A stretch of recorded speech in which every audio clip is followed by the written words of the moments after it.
ito ay rated SPG. Striktong patnubay at gabay ng magulang ang kailangan. Maaaring may masiselang tema, lengguwahe, karahasan, sexual, horror o droga na hindi angkop sa mga... Tiyak ngang hindi matutuloy ang masamang pinaplano na naman nga nito ni Soraya kay Ikit. Kahit pa ngang kakampi niya na nga itong si Pia dahil nauna nga itong si Mayumi na mahanap nga itong si Ikit.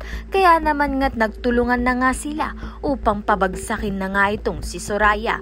Ngunit nangangamba nga itong si Pia dahil nga ay madadamay nga siya dito nga sa kasamaan ni Soraya at dehado nga ang kanyang lisensya bilang abogado dahil mas pinili nga ni Pia ang kasamaan kaya naman nga't pati nga ang kanyang kahanap buhay ay mawawala na.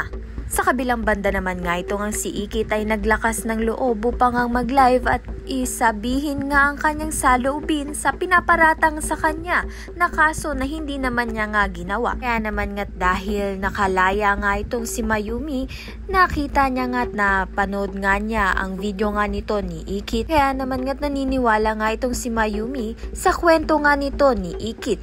Kaya naman nga't magsasanib puwersa na nga sila nito upang mapabagsak na nga itong si Soraya at lalong-lalo na nga itong si Angela. Dahil wala naman nga talagang sikreto ang hindi mabubunyag. Kaya naman nga't kahit gaano kagaling nga itong si Soraya sa mga plano niyang kasamaan ay mahuhuli at mahuhuli nga rin siya ng mga kapulisan.